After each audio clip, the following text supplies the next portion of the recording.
The words hung in the air between us, static on the line distorting them into something monstrous, yet undeniable. We love your brother's children more. My mother didn't stumble over the sentence. She didn't whisper it in shame or shout it in anger. She said it with a terrifying casualness, as if she were commenting on the weather or the price of turkey. For 30 years, he had suspected it. For 30 years, he had catalogued the unequal gifts, the missed birthdays, the glazed over eyes whenever he spoke about my own struggles. But to hear it spoken aloud, to have the invisible dagger finally materialize and he plunged into my chest was a shock that stopped my breath. This wasn't just a slip of the tongue. It was a declaration of war against my own flesh. And the blood, a confirmation that my place in this family was merely an afterthought. They wanted a quiet Thanksgiving. They had claimed moments before dropping the bomb. That was the flimsy excuse for explicitly uninviting my 7-year-old twins while keeping the seas warm for my brother's rowdy brood. It was never about the noise. It was never about the size of the table. It was about worth. In that silence, gripping my phone until my knuckles turned white, the grief finally evaporated, replaced by a cold, hard clarity. I looked at my children playing in the living room, oblivious to the fact that their grandparents had just discarded them like unwanted furniture. He wasn't going to beg anymore. He wasn't going to cry. As he took a breath to respond, he knew that whatever he said next would burn the bridge forever, and for the first time in my life, he was ready to strike the match. The gravel of my parents' driveway crunched under the tires of my 10-year-old sedan, a sound that always triggered a familiar, tightening knot in the pit of my stomach. It was Sunday, the mandatory day of family worship, though the deity in question wasn't a god, but my older brother, David. His car was already Sir, of course. The sleek, midnight blue Lexus SUV gleamed under the afternoon sun, taking up the center of the driveway like a monument to success. He had to park off to the side, near the overgrown azalea bushes that my father rarely bothered to trim anymore, maneuvering carefully to avoid scratching my paint against the branches. Are we late? My wife, Sarah, asked from the passenger seat, her voice laced with the same low-level anxiety he felt. She reached back to check on our two children, Leo and Maya, who were sitting quietly in the back. They were 7 and 5, ages where they should have been bursting with energy, but visits to their grandparents' house always seemed to mute them. No more, right on time, he muttered, checking my watch. David is just early. He's always early. He took a deep breath, unbuckled my seatbelt, and he forced a smile for the kids. Alright, guys, let's go see Grandma and Grandpa. Best behavior, okay? Okay, Dad, Leo sighed, though his enthusiasm was visibly lacking. Walking to the front door felt like walking onto a stage where he had forgotten my lines, while the lead actor had already captivated the audience. Before he could even knock, the door swung open. My mother stood there, wiping her hands on a floral apron, her face lit up with a radiance that dimmed perceptibly the moment her eyes shifted from the driveway to me. Oh, you're here, she sighed, stepping aside to let us in. We were just about to start appetizers. David brought the most incredible truffle cheese from that new gourmet shop downtown. Mom, he sighed, leaning in for a hug that she accepted with a stiff pat on my back. Good to see you, too. Inside, the house smelled of roast beef and the expensive cologne. The hallway was a shrine, a museum dedicated to the life and the times of David. So was David in his chap and the gown, graduating valedictorian. David shaking hands with the mayor. David and his wife, Jessica, cutting their wedding cake at the plaza. If you look hard enough, you might find a picture of me, usually partially obscured by a frame of David or relegated to a lower shelf in a dimly lit corner. It had been this way for 30 years, a hierarchy established in childhood and cemented in adulthood. We walked into the living room, and there he was. David sat in Dad's favorite leather recliner, a glass of red wine in hand, looking effortlessly successful. He wore a cashmere sweater that probably cost more than my monthly car payment. Sir Hayes. My father boomed from the couch, though he was looking past me at David, laughing at something my brother had just said. When he finally noticed me, he gave a curt nod. Hello, son. Grab a drink if you want, but don't finish the bottle David brought. It's a vintage. Hey, little brother, David sighed, flashing the perfect, symmetrical smile. Good to see you. What is you're doing now? Data entry, data analysis. He corrected, keeping my voice steady. And it's going well, thanks. Right. Analysis. He waved his hand dismissively. Sounds tedious. You know, he just closed the merger on the Henderson account. They're talking about a partnership trade by next year. That's wonderful, David. My mother clapped her hands together, beaming. I always knew you had the mind for business. Just like your father. He sat down on the edge of the sofa, Sarah squeezing my hand gently. We watched as our children drifted toward the corner of the room where David's kids, Ethan, Andy, Chloe, were already sprawled out on the expensive Persian rug. Ethan was 10, Andy, Chloe was 8. They were nice enough kids, generally, but they carried the same air of entitlement that hovered around their father. Look what Grandpa gave me, Ethan shouted, holding up a brand new, top-of-the-line portable gaming console. The screen was vivid and bright, flashing with high-definition graphics. It's the pro version. Chloe was busy ignoring everyone. Heavy noise-canceling headphones over her ears, the kind with the designer logo on the side, connected to any tablet that looked fresh out of the box. My son, Leo, stood frozen for a moment, clutching the small, worn-out action figure he had brought from home. He looked at Essen's console, then back at me. Ishallallahu alaihi wasallam, the question in his eyes, though confusion that was slowly hardening into hurt. Mom, he sighed, trying to keep the edge out of my voice. Is it someone's birthday? I thought we weren't doing gifts until the holidays. My mother waved a hand airily. Oh, don't be silly. David mentioned the kids were doing so well in their private school entrance exams. Andy or father Andy just wanted to reward them.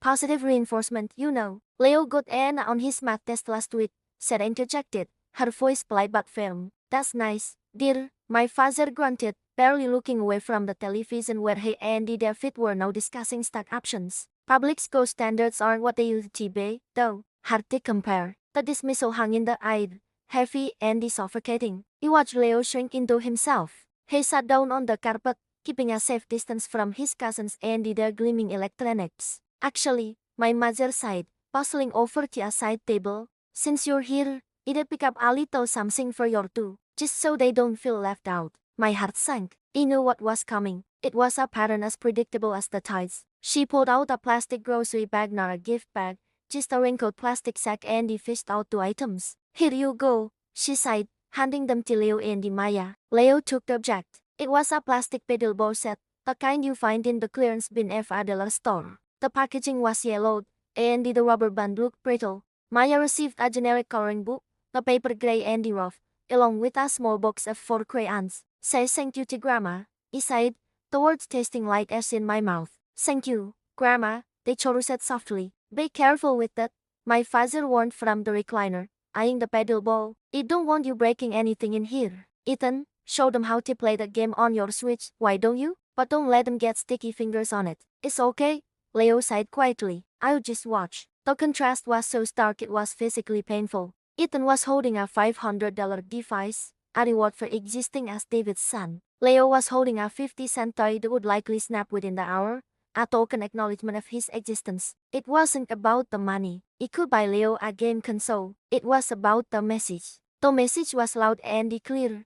You are the secondary line. You are the afterthought. So, David sighed, turning his attention to me as he swirled his wine. Mom tells me you're still driving the old sedan. You know, safety standards have really improved in the last decade. You really should think about your kids' safety. You wouldn't dream of putting Ethan and Chloe in something so outdated. It runs fine. David sighed, my jaw tight. It's an eyesore, my mother added, shaking her head. You worry what the neighbors think when it's parked out front. David's Lexus, now that's a beautiful machine. It elevates the whole driveway. He looked at Sarah. Her face was pale, her lips pressed into a thin line. She was holding Maya on her lap, shielding her from the shadow toxicity filling the room. Maya was happily coloring with her 4 crayons, too young to fully grasp the disparity yet. But Leo knew. He could see him watching his grandfather lean over Essen's shoulder, cheering him on as he played his game, completely ignoring the fact that Leo was sitting lighter, holding a piece of plastic junk. Dinner is almost ready, my mother announced. David, honey, come help me carve the roast. You do it so much better than your father. Sure thing, Mom, David sighed, standing up and smoothing his sweater. Hey, wink at me. Maybe you can set the table. Jump, you know where the forks go. He walked into the kitchen, my parents trailing him like ducklings following their leader. He was left in the living room with the silence, the humming of expensive electronics, and the quiet sound of my son trying to bounce a ball on a wooden pedal, waiting for the rubber band to snap. Dad, Leo whispered. Yeah, buddy, why does Grandpa like Ethan better? The question hit me with the force of a physical blow. Knelt down, pulling him close, trying to find an answer that wouldn't break his heart. Knowing that the truth that he was the child of the scapegoat, and he therefore inherited my invisibility, was too cruel to speak aloud. He loves you, Leo, he lied, stroking his hair. He shows it differently. Leo looked at the paddle in his hand, then at Ethan, who was laughing as my father handed him a bowl of gourmet chips. Leo didn't say anything else. He just set the toy down on the floor and he leaned into my chest. He looked toward the kitchen, listening to the laughter and the clinking of glasses, the sound of a celebration he was invited to witness but never joined. The golden child and his golden offspring were holding court, and for the first time, I felt something shift inside me. It wasn't just sadness anymore. It was a cold, hard resolve. He looked at the disappointment in my son's eyes, and he knew he couldn't let this be his legacy, too. The cycle had to break, even if he had to shatter the whole family to do it.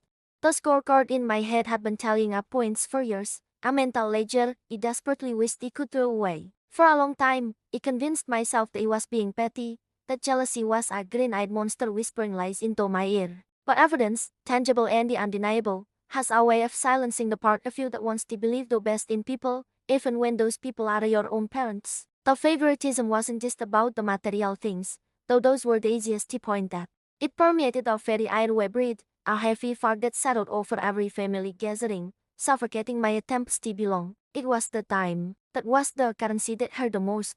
David, my younger brother, treated our parents' home like a free daycare center. His 3 boys were hurricanes wrapped in human skin, wild whirlwinds of energy that left destruction in their wake. He had watched Joe tight as his youngest climbed the antique hut in the dining room, smearing chocolate on the glass, while my mother simply laughed, clapping her hands and calling him her little adventurer. They would take David's kids for entire weekends, Friday to Sunday, hosting sleepovers filled with pizza, movies, and chaos. They would emerge on Sunday evenings looking haggard but smiling, boasting about the lively time they'd had. Yet, when he asked tentatively, always tentatively, if they could watch my 2 children for a single Saturday evening so my husband and he could have an anniversary dinner, the excuses came down like a steel shutter. "Oh, honey, we're just too old for that now," my father would say, rubbing his back theatrically. "We're so tired from the week," my mother would add, her voice dipping into a performative fatigue. "Maybe another time." The irony was bitter on my tongue. My children,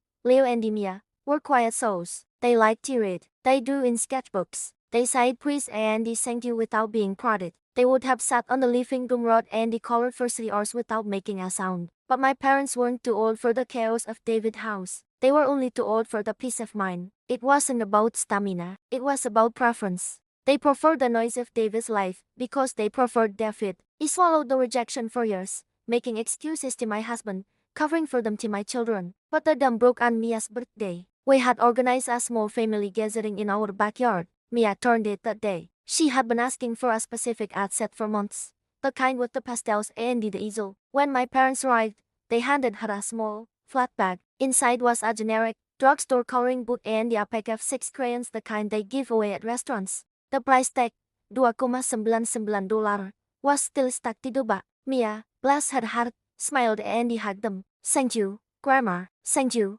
Grandpa." 2 weeks later, we were at David's house for his son Tyler's birthday. Tyler was turning 8 as well. The festivities were louder, the cake bigger. When it was time for presents, my father stood up, beaming with a pride he rarely sallallahu alaihi wasallam directed at me. He and my mother hauled a massive box into the center of the room.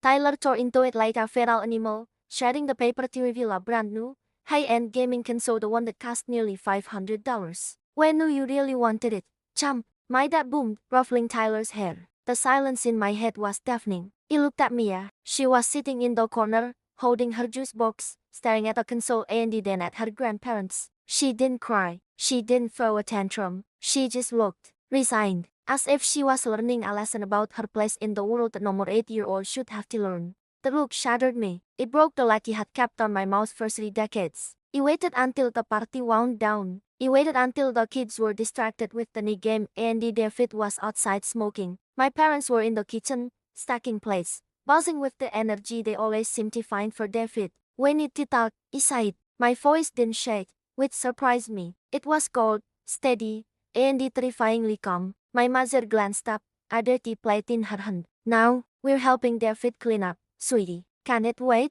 "No more," he said, stepping fully into the kitchen and blocking the exit. "It can't wait. It can't wait another minute." My father sighed, leaning back against the counter, crossing his arms. "What is it now? You look upset." "I'm not upset," he lied. "I'm clarified." "You want to know why?" "Why what?" Mom asked, scrubbing a dish with aggressive vigor, avoiding my eyes. "Why the disparity? He gestured toward the living room where the $500 console hummed. Mia got a $3 coloring book with the price tag still on it. Tyler got a gaming system. But it's not just the money. It's never been just about the money. Oh, don't start counting pennies. My father snapped, his face reddening. That's unbecoming. I'm not counting pennies, Dad. I'm counting hours. I'm counting effort. He shut back, my voice rising. You take David's kids for weekends at a time. You let them wreck your house and you laugh about it. But when he asked for one evening with children who say still and you read books, you tell me you read too old. You tell me you're too tired. He took a step closer to them. The air in the kitchen felt thick, charged with the static of things unsat for too long. My children are good, he sighed, my voice cracking slightly. They are kind, and they are well-behaved, and they love you so much. And watch you push them away. He watch you treat them like second-class citizens in your hearts while you roll out the red carpet for David's kids. Sallallahu alaihi wasallam. Mia's face today. She noticed. She's 8 years old, and she noticed that her grandparents don't love her the same way they love her cousin. That is a terrible thing to say. My mother finally dropped the sponge, turning to face me with a look of affronted shock. We love all our grandchildren equally. Do you? He asked, staring her straight in the eyes. Look me in the eye and tell me that the coloring book and the console are equal. Tell me that refusing to help me while raising David's kids for him is equal. Stop gaslighting me. I am a grown woman, and I am telling you that your actions are hurting my family. My father scoffed, waving a hand dismissively. David needs more help than you do. You've always been the independent one. You have it together. David, his struggles, we have to be better for him, so I'm punished for being competent. He asked, the realization hitting me like a physical blow. Because you don't bring chaos into your lives. You don't get your support. Because my children aren't difficult. They don't deserve your time. It's not punishment. My mother sighed, her voice shrill. It's accommodation. We give what is needed. You don't need us. You need my parents. He shouted, the tears finally spilling over. You don't need your money. You don't need you to raise my kids. You need to feel like you matter to you. You need my daughter to not feel less than on her birthday. Do you have any idea how much it hurts to be the child who doesn't need anything so she gets nothing? The kitchen went silent. The hum of the refrigerator seemed incredibly loud. My father looked at the floor, shifting his weight. My mother looked at me, her expression wavering between defensiveness and something that looked, for a fleeting second, like guilt. I am asking you directly, he whispered, wiping my cheeks. Why do you treat us so differently? Is it because you love David more?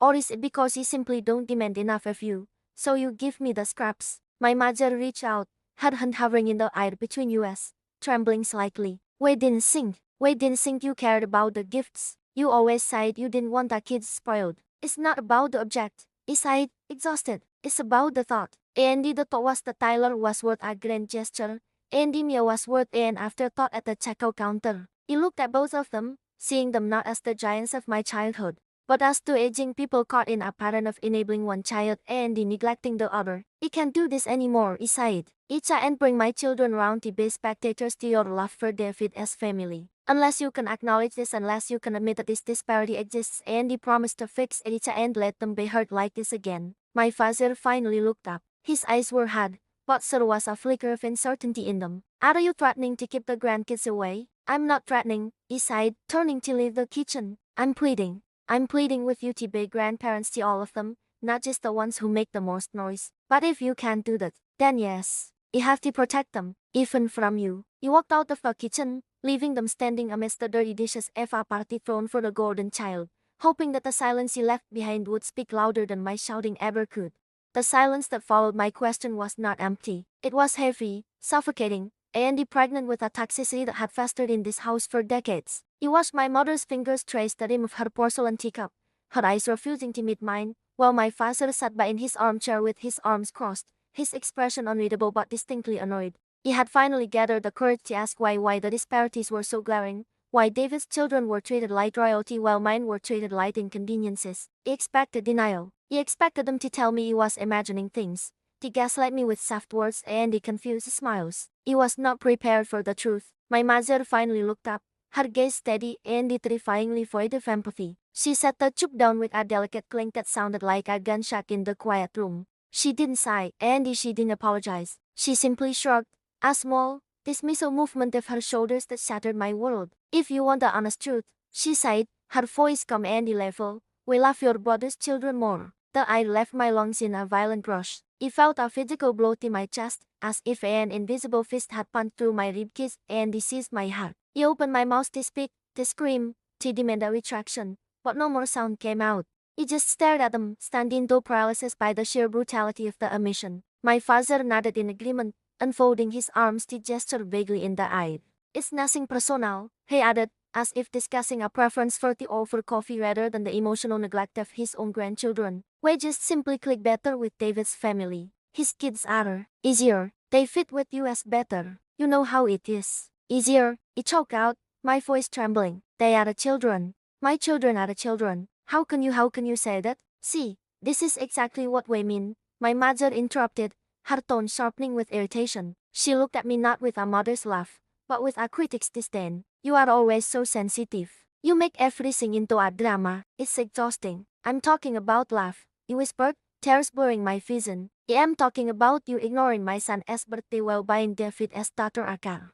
I'm talking about you never visiting us. You are being jealous, my father stated flatly, cutting through my pain with a dull blade. You have always been jealous of David. Now you are projecting the jealousy onto the grandkids. It's unbecoming. The accusation hung in the air, grotesque and absurd. Jealousy? Is it jealousy to want your children to be seen? Is it jealousy to crave a scrap of the affection that was being lavished so freely on others just a few miles away? Their words sliced deeper than any argument we had ever had in the past. It wasn't just a rejection of me anymore. It was a rejection of my flesh and the blood and invalidation of my children's work based on some arbitrary metric of clicking that my parents had invented to justify their cruelty. I really looked at them for the first time in years. Sallallahu alaihi wasallam, the lines on their faces, the familiar furniture of my childhood home, the pictures of David's family that dominated the mental while mine were absent. For years, I had twisted myself into not trying to be good enough, trying to mold my family into something they would accept, thinking that if I just tried harder,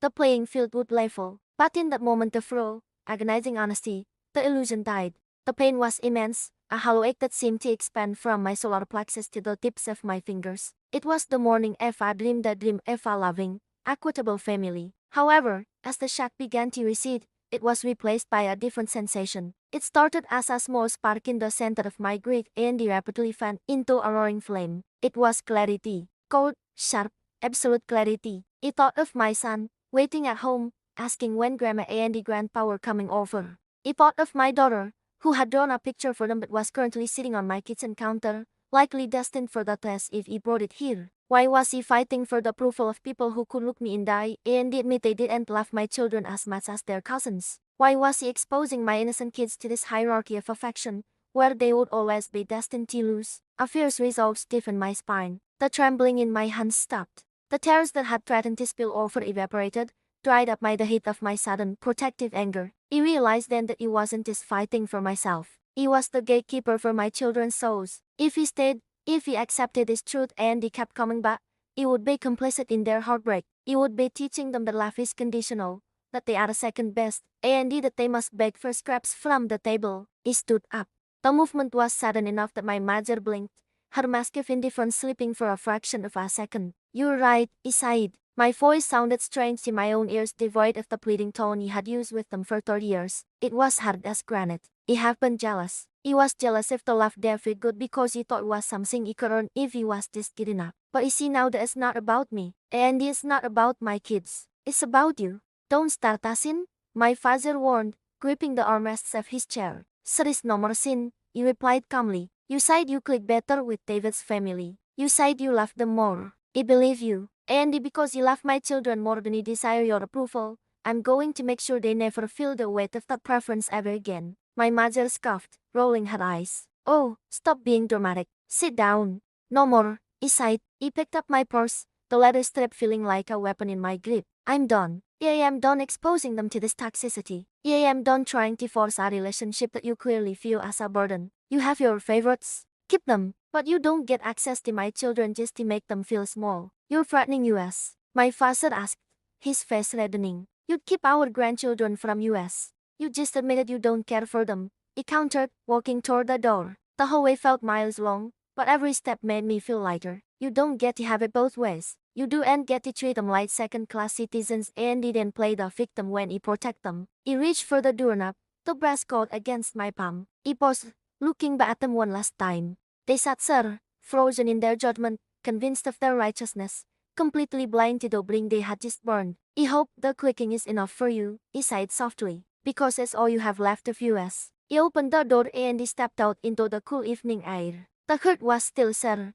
a jag wound that would take time to scar over. But as he walked to my car, the overriding feeling wasn't sorrow. It was liberation. He was breaking the cycle. My children would grow up loved for exactly who they were, not graded on a curve against their cousins. He started the engine, and as he drove away, he didn't look back at the house that had been my home. He was going to my real home, to the people who mattered, and he would never let that cold indifference touch them again.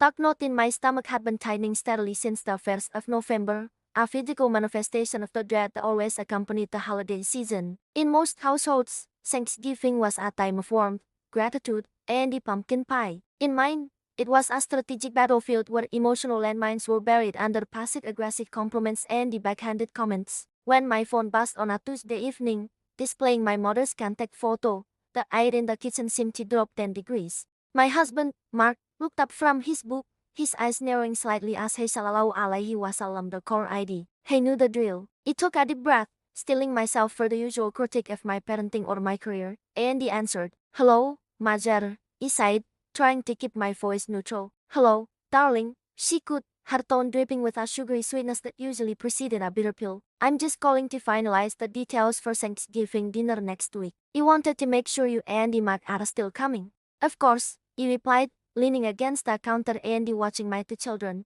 Leo and Mia, playing with building blocks in the living room. Leo was 6, Mia was 4. They were loud, messy, and utterly perfect. "We've been looking forward to it." He was planning to bring the green bean casserole and the apple crumble you liked last year. "That sounds lovely, dear," she sighed, potting for a bit along. The silence stretched, thick and heavy. "However, there is a small change of plans for this year. Your father and I have been talking, and we've decided we want a more sophisticated atmosphere this time around." He frowned, confusion knitting my brow. "Sophisticated? What does that mean?" "Well," she sighed, as if explaining something simple to a slow child, "we've decided to host an adults-only dinner. We want a quiet evening, good conversation, and fine wine without the interruptions. So, we'd love for you and Mark to come, but you'll need to find a sitter for the children." He felt the blood drain from my face. "A sitter? On Thanksgiving? Mom, it's a family holiday. The whole point is to be together."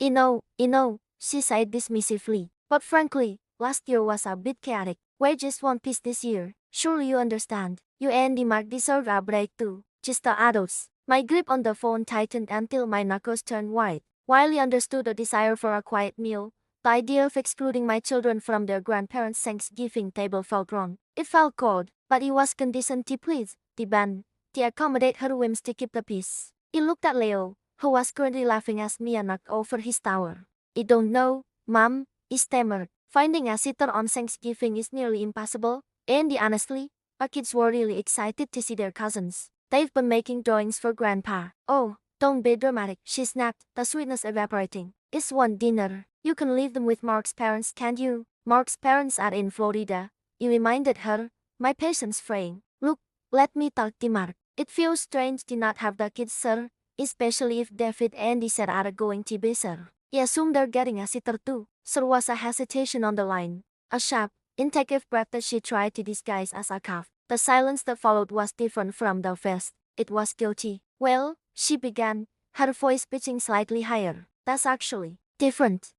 My heart hammered against my ribs. "Different how?" "David's children are older," she stumbled, the excuse flimsy and transparent. "They are much more composed. And David is coming from so far away. We couldn't possibly ask him to find childcare in a city he doesn't live in. So, Lucas and Emily will be attending." The world seemed to stop spinning for a second. Lucas and Emily were 8 and 10. Older, yes, but certainly not adults. They were loud, they ran round, and just last Easter, Lucas had broken a vase. Yet, they were invited. My children were not. "Wait," he sighed, my voice dropping to a dangerous whisper. "Let me get this straight. You want a quiet, adult-only dinner, so my 6 and 4-year-old are banned, but David's kids, who are definitely still children, are invited. It's not about banning anyone," she argued, her defensiveness flaring. "It's about logistics. And honestly, your children are just so High energy. Davis' children know how to sit at a table. The hypocrisy hit me like a physical blow. It wasn't about a quiet dinner.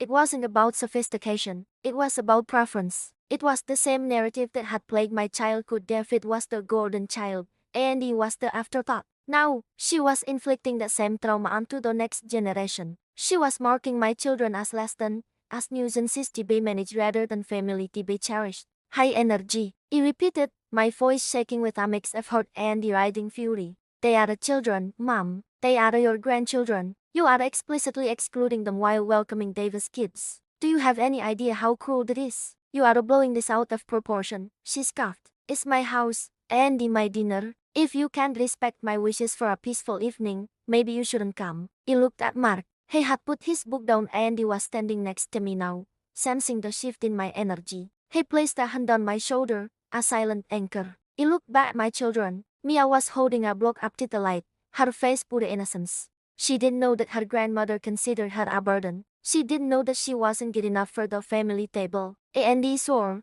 in the burning moment, that she never would. The fear of her disapproval, the decades of conditioning to be the obedient daughter, incinerated in the heat of my indignation. He was not just a daughter anymore. He was a mother. And a mother protects her cubs. You're right, he sighed, my voice steady and cold, startling even myself. I'm glad you see reason, she sighed, sounding relieved. So, pukul 6 p.m. No more, it should her off. You're right that it is your house and your dinner, but you are wrong if you think you will ever step foot in a place where my children are not welcome. If Leo and Mia aren't good enough for your table, then neither am I. And neither is Mark. Excuse me, her voice went shrill. You are going to skip Thanksgiving over this. You are going to ruin the holiday because you can't get a babysitter. I am not ruining anything, he retorted, the adrenaline surging through my veins. You ruined it the moment you decided to play favors with innocent children. You lied to me. You said it was adults only, but it's really just Davis family only. You want a quiet dinner? Congratulations. It's going to be very quiet without us. You are being selfish, she screamed. After everything I've done, I am being a mother. He shouted back, my voice cracking. He will not subject my children to an environment where they are treated like second-class citizens. He will not let them grow up wondering why grandma loves their cousins more than them. Why are they not coming? Not for dinner, not for dessert. Why are they done? If you don't show up, she threatened, her voice dropping to a venomous hiss, don't expect to be invited for Christmas. He actually laughed. It was a dry, humorous sound. If this is how you treat us, Mom, that sounds like the best Christmas gift you could give me. He didn't wait for her response. He pulled the phone away from my ear and he pressed the red and call button. The silence that filled the kitchen wasn't heavy anymore. It was electric. My hands were trembling, but for the first time in years, it wasn't from fear. It was from the sheer force of the chain breaking. Mark pulled me into a hug, squeezing tight. He heard enough, he murmured into my hair. I'm proud of you. He buried my face in his chest, taking a shuddering breath. She wanted to exclude them, Mark. She wanted us to leave them behind while David's kids sat at the table. You know, he sighed softly. And we aren't going to let it happen. He pulled back and he looked at the living room. Leo looked up, sensing the commotion. Is everything okay, Mommy? He walked over to them, sinking to my knees on the carpet so he was eye level with both of them. He gathered them into a massive hug, smelling the scent of baby shampoo and the Play-Doh. Everything is better than okay, he told them, my voice fierce. We're going to have our own Thanksgiving this year, just us. We can eat whatever we want. We can wear pajamas all day. And we can be as loud as we want. Can we have pizza? Leo asked, his eyes widening. We can have pizza, turkey, and the ice cream for breakfast if we feel like it, he declared, tears pricking my eyes not of sadness, but of relief. The facade of the happy extended family had crumbled, shattered by my mother's blatant cruelty. But as he held my children, he realized he hadn't lost a family. He had protected the one that actually mattered. The toxicity stopped here. The exclusivity ended now. My children would never know the coldness of that dining room. They would only know that they were chosen, they were wanted, and they were loved enough to be put first. Thanksgiving was going to be different this year, but for the first time, it was going to be real. The silence on the other end of the line was heavy, loaded with the expectation that it would simply fold. My mother had just delivered the ultimatum wrapped in the guise of a polite request, a suggestion that for this year's holiday gathering, it would be best for everyone if my children didn't attend. She spoke of breakable ornaments and the adult conversations, but the subtext was a blade he had felt too many times before. My children were too much, too loud, too present. They were not the polished trophies my brother's children were perceived to be. He immediately declined their invitation, my voice firm and unwavering. No more, he sighed, the word cutting through the static. That isn't going to work for us. Don't be difficult, my mother sighed, her tone shifting from fake sweetness to irritation. We just want a peaceful dinner. You can come, have a glass of wine, and actually relax without having to chase them around. Your brother thinks it's a great idea. I'm sure he does, he replied, staring out the kitchen window at the fairy children she was trying to exclude. They were in the backyard, chasing each other through the fallen leaves, their laughter muffled by the glass but still the most beautiful sound in my world. But I am a mother. I don't celebrate holidays by abandoning my children. If they aren't welcome, then neither am I. You are blowing this out of proportion, she snapped. We aren't saying we don't love them. We're just saying, not this time. So there's no more this time when it comes to excluding family on Thanksgiving, he sighed. We won't be, sir. He didn't wait for her rebuttal. He ended the call, my hand trembling slightly as he set the phone down on the counter. It wasn't fear that made me shake. It was the adrenaline of finally drawing a line in the sand that should have been drawn years ago. For too long I had tried to facilitate a relationship between my parents and my kids, apologizing for their high energy, shushing them when they laughed too loud, and forcing them into stiff and comfortable clothes to please people who barely look up from their plates to greet them. So there was no more way I would spend Thanksgiving apart from my children, nor would I ever take them to a place where they were explicitly unwanted. The realization washed over me with a clarity that was almost startling. It didn't feel sad. It felt liberated. My decision to host a happy, separate Thanksgiving at our own home, free from their judgment and favoritism, was made on the spot. I looked around my modest kitchen. It wasn't the sprawling dining room my parents owned, and it didn't have the expensive china they prized so highly, but it was warm. It was ours. Hey, guys, I called out, opening the back door. My two boys stopped mid-sprint, their cheeks flushed red from the cold air. Yeah, Mom, how about we make our own turkey this year? Just us. We can eat in our pajamas if we want, and we can watch that superhero movie you've been asking about. Their eyes lit up. So there was no more disappointment about missing Grandma and Grandpa's house, a telling reaction that stung me for a moment before validating my decision. They didn't like going so either. They knew, in the way children always know, that they were tolerated rather than celebrated. Can we make pumpkin pie? My youngest asked. We can make two, he promised. However, the peace he was trying to cultivate was quickly under siege. Predictably, my parents and brother reacted with anger. It started about 10 minutes after he hung up the phone. My pocket buzzed against my hip once, then twice, then a continuous vibration that signaled a barrage of notifications. He pulled the phone out. The family group chat, which usually lay dormant except for my brother's bragging photos, was exploding. You're being incredibly selfish, my brother's message read. Mommy's crying. She worked hard on the menu and you're throwing a tantrum because you can't get a babysitter? He stared at the screen, incredulous. It wasn't about a babysitter. It was about them asking me to erase my children from the family picture. It's not a tantrum, he typed back, my fingers flying. It's a boundary. My children are a part of my package deal. If you don't want them, you don't get me. You are ruining Christmas and Thanksgiving. My mother texted, bypassing the group chat, at me directly. After everything we've done for you, this is how you repay us. By withholding our grandchildren during the holidays. The gaslighting was breathtaking. In one breath, they didn't want the kids, sir. In the next, he was the villain for withholding them. They didn't mourn the absence of my children. They mourned the loss of their control over me. They were angry that he had stepped out of the role of the submissive, scrambling daughter. My father, who rarely got involved in the emotional squabbles, left a voicemail. He played it on speaker, keeping the volume low so the boys wouldn't hear his stern, disappointed baritone. You need to grow up. His voice rumbled through the speaker. Apologize to your mother and your brother. You're tearing this family apart all for nothing. Just come to dinner alone and stop making a scene. Demanding he apologize and attend without my kids was their final play. They assumed that the pressure of ruining the holidays would break me. They relied on the guilt buttons they had installed in me since childhood. But as he listened to the voicemail, looking at my boys now arguing playfully over which superhero movie to watch, he realized those buttons were disconnected. He didn't owe them an apology for protecting my children from rejection. He didn't owe them my presence at a table where he was expected to be grateful for scraps of affection. He drafted a final message to the group chat. I am not ruining anything. I am creating a holiday where my children are the priority, not an inconvenience. He will not be attending, and he will not be apologizing for being a mother. Do not come to my house. We will be having our own private celebration. He hit send. Then, before the inevitable counterattack could light up the screen, You did something you should have done years ago. I muted the notifications. Their threats and demands fell on deaf ears. My resolve was unshaken. The phone continued to light up silently on the counter, flashes of anger, guilt, and manipulation trying to breach the walls of my home. But he turned my back on it. He walked over to the pantry and he pulled out a can of pumpkin puree. My youngest son dragged a chair over to the counter, climbing up to help me. Are you okay, Mom? He asked, looking at my face. You look serious. He looked down at him, smoothing his messy hair. He thought about the tense, silent dinners at my parents' house, the critical glances, the way my brother would smirk when my kids spilled something. And then he looked at his kitchen, messy and bright and filled with love. I'm better than okay, he sighed, handing him the can opener. I'm ready to cook. We spent the rest of the afternoon making a mess. Flour dusted the floor, eggshells ended up in the sink, and the kitchen smelled of cinnamon and nutmeg.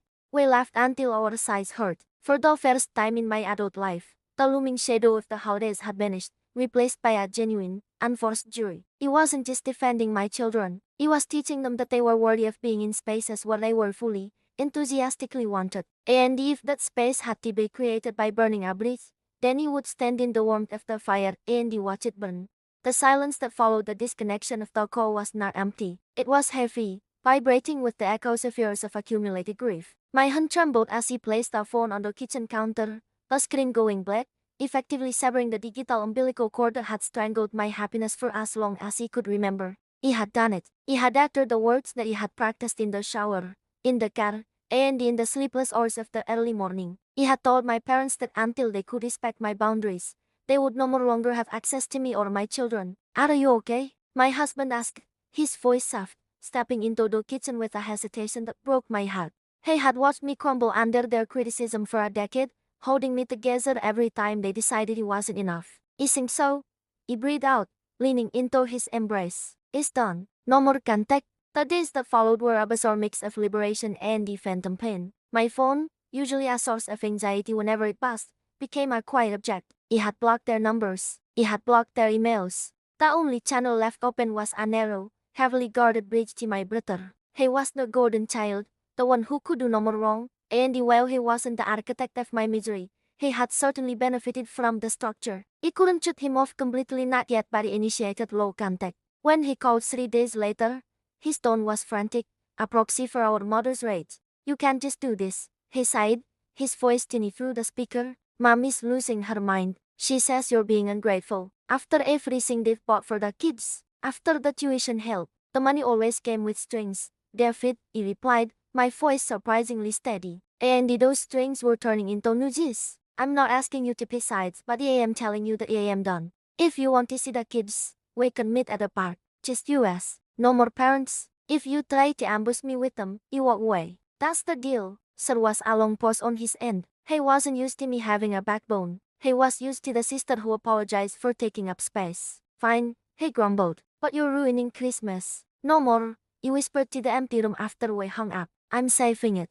The lead up to the holidays had historically been a gauntlet of emotional warfare. Usually, by mid-December, he would be drowning in a sea of passive-aggressive comments about my weight, my career choices, or the way he dressed my children. He would be running myself ragged trying to buy gifts that were expensive enough to impress my mother but humble enough not to threaten her ego. He would be preparing my children to be seen and not heard, terrified that a spilled juice box would result in a lecture about my parenting failures. But this year, the calendar remained blissfully, startlingly open. There was no more obligatory dinner where my father would make snide remarks about my husband's job while praising David's promotion.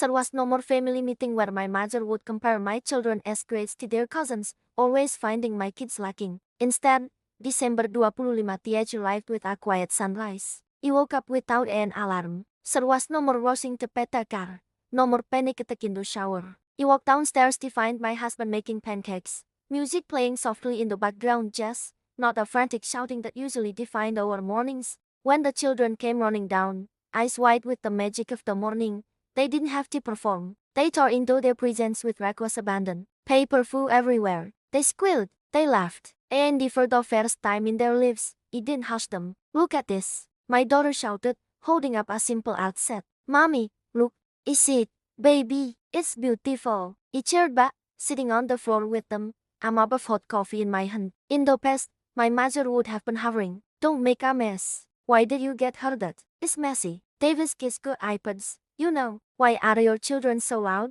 The absence of her voice in my head was the greatest gift he had ever received. Round noon, we sat down to lunch at we actually wanted to eat. We didn't roast a massive turkey to impress anyone. We made lasagna and the garlic bread, my kids' favorites. We ate in our pajamas. There was sauce on my son's chin, and we laughed about it instead of shaming him. Midway through the meal, my phone buzzed on a counter. A text from David, Merry Christmas. Is we're here without you. Mom is crying in her room. Dad is just watching TV in silence. A pang of guilt, sharp and familiar, tried to pierce through my chest. The conditioning ran deep. He had been trained to be the emotional regulator for the family, was fun to absorb their dysfunction so they could pretend everything was fine. But then he looked up. My husband was refilling our glasses. My daughter was showing her brother how to mix pens. The room was warm, filled with the smell of oregano and the baking bread. The air felt light.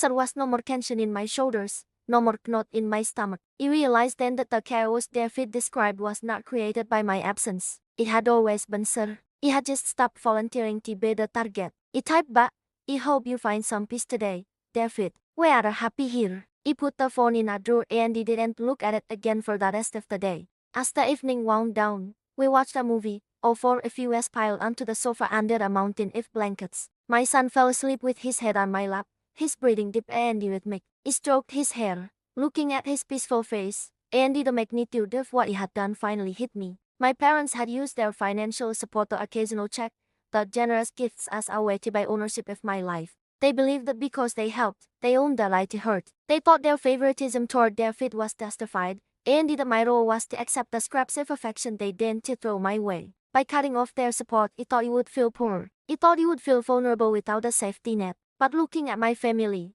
safe in the cocoon of our own making, he realized he had never been richer. He had reclaimed my dignity. He had reclaimed my holidays. Most importantly, he had broken the cycle. My children would never know the feeling of walking on eggshells in their own grandmother's house. They would never have to compete for love. He had lost my parents, yes. But as he kissed my sleeping son's forehead and he felt my husband's hand squeeze mine in the dark, he knew exactly what he had gained. He had gained a future where love didn't hurt, and for the first time, he was truly, finally, free.